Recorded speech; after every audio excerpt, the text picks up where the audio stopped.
Hey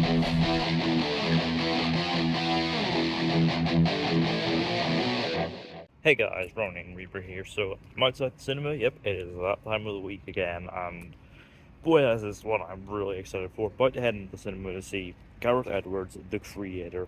Really excited for this. The trailers look awesome, and I like Gareth Edwards a lot. And yeah, I love Rogue One, best Disney Star Wars film. Don't at me. And with this being about AI, got some potentially very timely themes about it. So yeah, I'm expecting a real good time at the cinema, especially since I know at least it's gonna look good.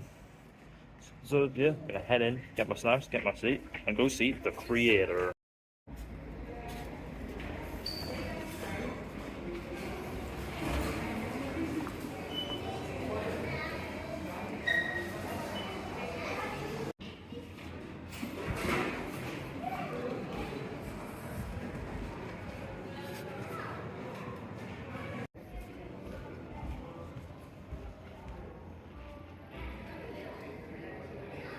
So yeah, I've got my popcorn here in blue frozen Fanta, ready to see how the creator looks. Since it's 276 aspect ratio.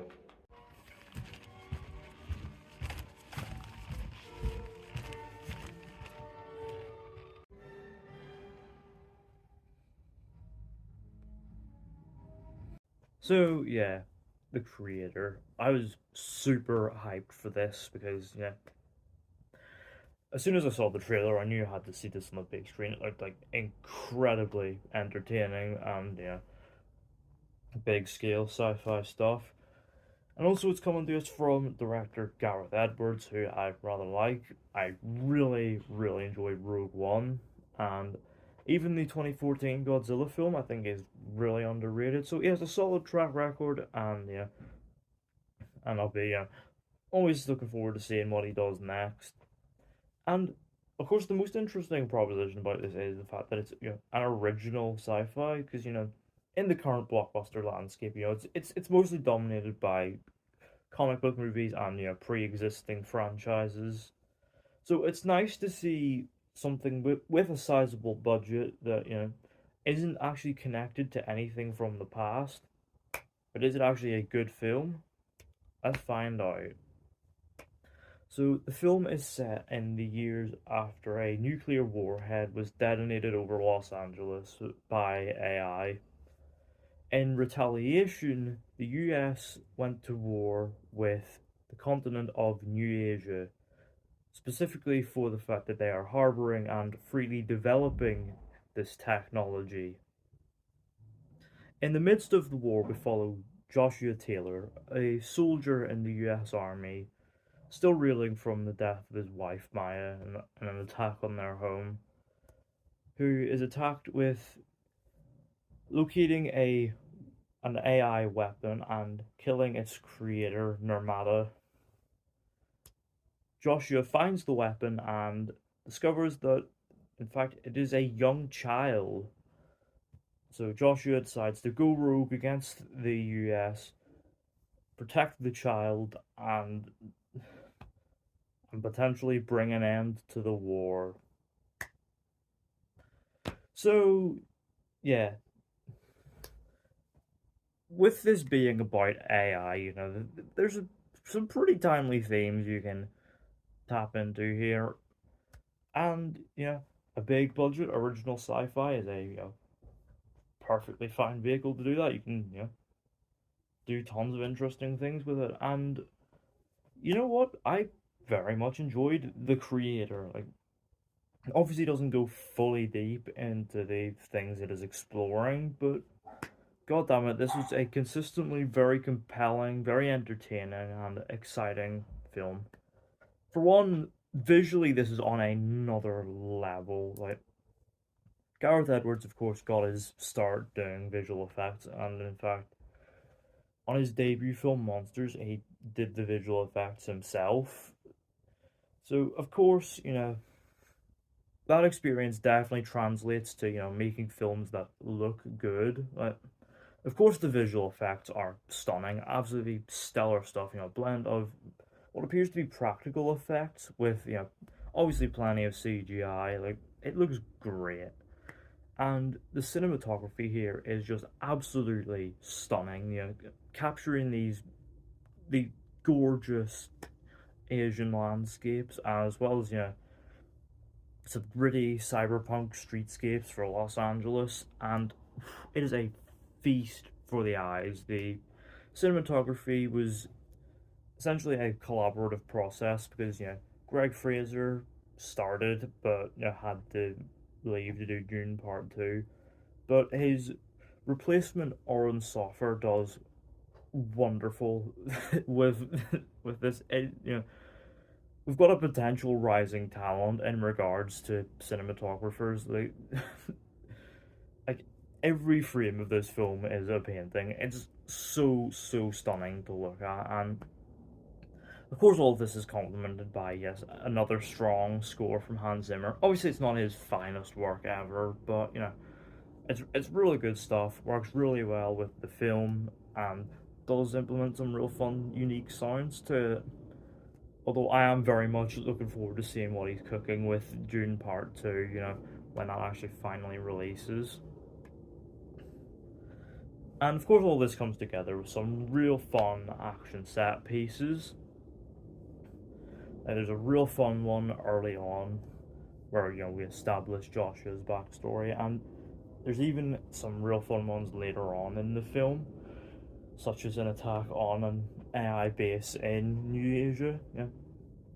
It's incredibly thrilling, with a real sense of scale. It's very consistently exciting, and with all of this in mind, the thing you're going to be surprised most by the fact is this cost less than 100 million.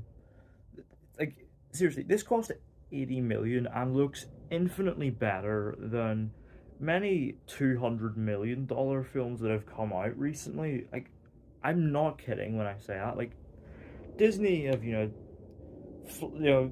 gone all out on spending like 300 million on Indiana Jones 5, like you know, and they've also spent tons of cash on creating things like Modoc and the floating head. Like, but the fact of the matter is, this film with a fraction of the budget shits all over many of their recent offerings. Like, for real, the fact that they made this and those visual gems is it baffles the mind.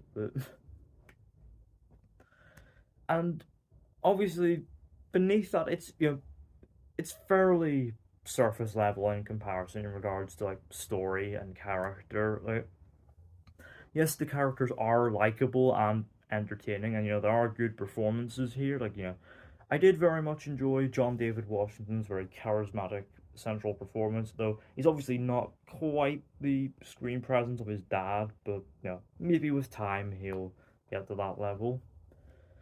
I also Other actors I enjoyed in the film were Gemma Chan, Ken Watanabe, and even Alison Janney in a very fun villain performance.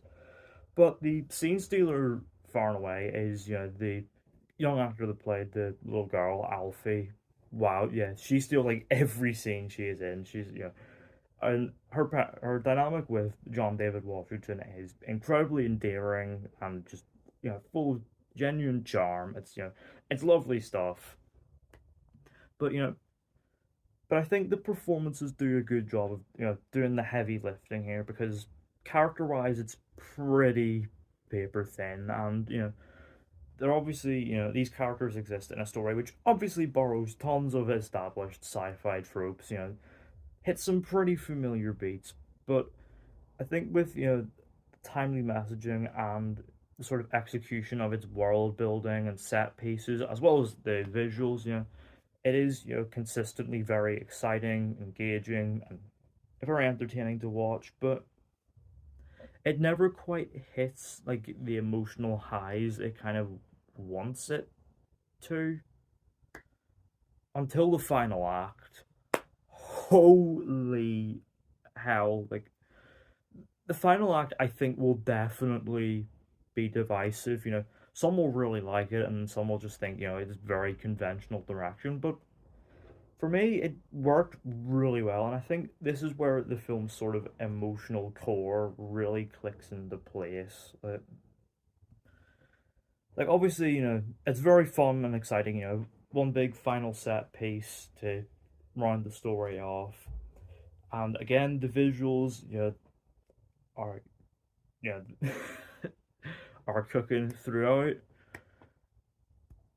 But what really stood out to me about the final act was the big emotional moments, and these land surprisingly well. They hit super hard, and I actually got choked up at a couple points. Like, I was not expecting it to hit anywhere near as hard as it did, and it ends the film on a real strong note. You get the thrilling action, the spectacle, the gorgeous visuals, but you also have the deeper character moments there to to connect to. It takes its time to sort of get to that point in regards to its real emotional core, but once it does, it's super worth it. And yeah, overall, I really enjoyed The Creator. This is a super fun, super entertaining, super exciting, big budget sci-fi. For we need more original sci-fi films like this. Because yeah, it's really fun seeing what filmmakers can do. With new ideas. Well, new ideas on a sizable budget. And also because just this is just so goddamn good in its own right. Yeah, obviously it's not perfect in regards to story and characters, but god damn it, it's its visuals and late emotional core hit so hard that it will leave an impression on you. Overall, I'm going to give The Creator an 8 out of 10. So let me know down in the comments. Have you seen The Creator? What do you think of it? Are you amazed what they could do with that budget and the fact that this was shot on like a prosumer camera? Like, and would you like to see a real shift in the marketplace with more original sci-fi films like this coming out? Let me know all that down in the comments. Don't forget the thumbs up button if you enjoyed. Don't forget the subscribe button if you're new, and don't forget to turn on post notifications so you don't miss an upload.